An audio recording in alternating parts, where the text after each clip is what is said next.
La force du data, quand on fait des ventes ou du marketing, c'est extrêmement important parce que c'est grâce à ça qu'on est capable de faire des projections de vente, puis même faire des plans de compensation pour nos équipes de travail. Si vous faites un placement spécifique dans la ville de Saint-Jérôme pour afficher votre entreprise, ça peut vous coûter aussi peu que 2 $ pour atteindre 1000 personnes. Les méthodes qui étaient utilisées il y a 40 ans pour faire de la vente, c'est sensiblement les mêmes que j'utilisais il y a de ça presque 20 ans pour vendre des jobs de toiture. Quand j'ai parti ma compagnie de construction, on devait absolument trouver une méthode pour générer des clients pour le moins cher possible parce que la réalité, c'est qu'on n'avait pas d'argent.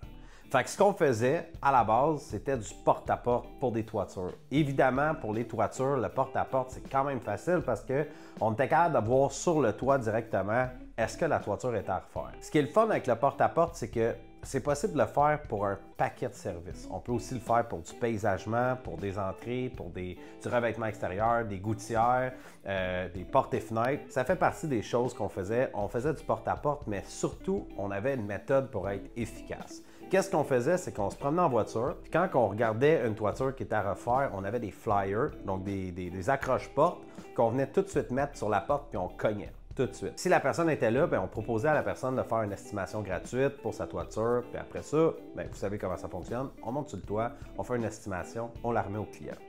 Si la personne n'était pas là, on mettait l'accroche-porte, puis par la suite, dans ces années-là, on faisait ce qu'on appelait dans le temps du télémarketing. C'est qu'on cherchait le numéro de téléphone de la personne, on l'appelait, puis on leur disait « Hey madame, on a laissé un accroche-porte sur votre porte, on a remarqué que votre toiture est à refaire. Est-ce que vous voulez qu'on fasse votre toiture? » Mais il fallait quand même être organisé pour en arriver là. Puis à 18-19 ans, en 2006, il fallait être quand même un minimum smart pour arriver à ne pas perdre des balles ou à ne pas perdre le contrôle.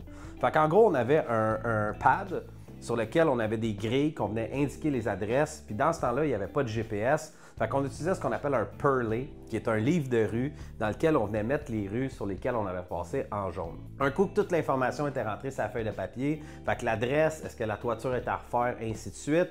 Rendu au bureau, on rentrait tout ça dans un gros fichier Excel. Vu qu'on faisait ça à toutes les années, puis c'est pas quelque chose qu'on a vraiment appliqué à faire, mais on aurait pu très bien le faire, c'est de dire, OK, dans la région métropolitaine, on a passé en voiture à peu près toutes les adresses possibles, puis on était capable de venir définir quel job est à refaire versus quel qui n'était pas à refaire. Autrement dit, on avait entre nos mains, sans le savoir, l'état du marché des toitures en bardeau pour le Grand Montréal.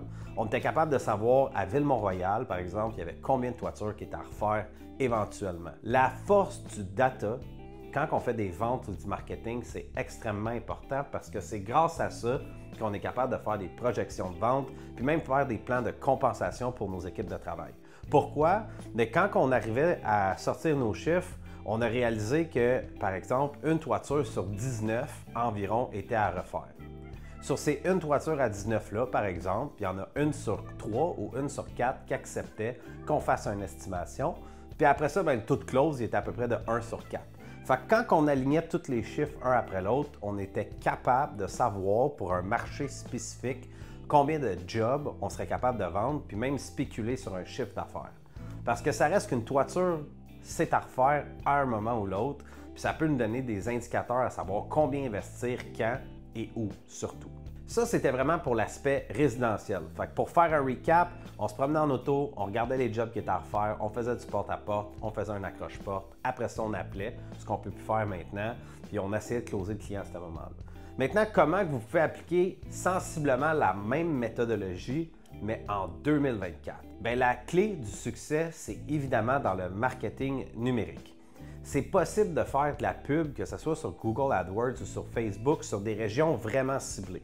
Fait que si, par exemple, vous prévoyez envoyer une équipe de porte-à-porte dans la région de Saint-Jérôme, la meilleure chose à faire, c'est de rouler des publicités ciblées aux détenteurs de maisons dans la région de Saint-Jérôme, soit 3-4 semaines avant que vos équipes de porte-à-porte arrivent, pour que quand les gens cognent et disent, par exemple, « Bonjour, je m'appelle Carl, je travaille pour la compagnie de toiture ABC », qu'il y ait des chances que la personne ait déjà vu votre publicité passer dans le fil d'actualité.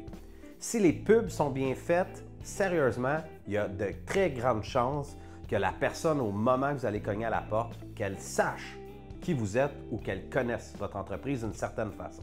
Combien ça peut coûter déployer une stratégie comme ça? Bien, en fait, C'est un peu poussé, mais Facebook charge, donc il va vous facturer par impression. C'est quoi une impression? C'est quand que quelqu'un voit votre publicité. Si vous faites un placement spécifique dans la ville de Saint-Jérôme pour afficher votre entreprise, ça peut vous coûter aussi peu que 2 $ pour atteindre 1000 personnes. Fait qu'imaginez que vous vous dites, OK, la semaine prochaine, on va aller cogner dans une région de 30 000 habitants, fait environ 8 000 maisons. De solliciter ces personnes-là avec de la publicité 30 fois, bien, ça se peut que ça vous coûte seulement 76 $. Fait que pour rendre 100 et 200 $ maximum, vous pouvez vous faire en sorte que les gens voient votre pub sur les médias sociaux jusqu'à 30 fois avant que vous alliez faire du porte-à-porte. Maintenant, ça, c'est vraiment pour l'aspect particulier, pour aller chercher des clients au niveau particulier, donc des détenteurs de maison. Comment faire maintenant pour aller chercher de la job sur des clients qui sont des entreprises, fait que soit des détenteurs d'immeubles commerciaux, des gestionnaires immobiliers, des entrepreneurs généraux, ainsi de suite. Dans un paquet d'autres vidéos, j'ai parlé de cold call.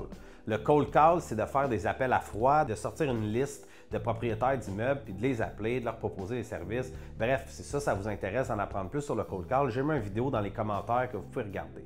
Mais il n'y a pas juste cette méthodologie-là. Vous pouvez aussi faire ce qu'on appelle du cold email outreach. C'est quoi du cold email outreach? C'est en fait d'utiliser des outils comme ZoomInfo pour envoyer des courriels automatiquement à des cibles précises.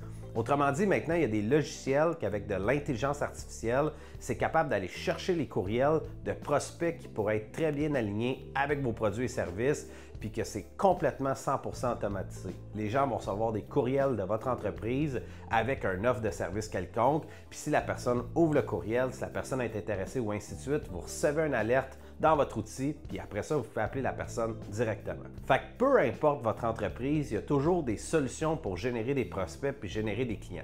Le défi, c'est de faire en sorte que cette méthode-là soit abordable et surtout rentable.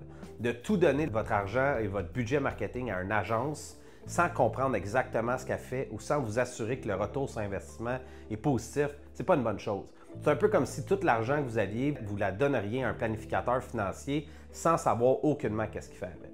Moi, ce que je vous propose fortement, c'est que si vous voulez investir en marketing et le faire de la bonne façon, lâchez-nous un coup de fil, on va pouvoir vous aligner soit à vous trouver des bons fournisseurs de services ou à vous aider à mettre en place une stratégie et un budget marketing.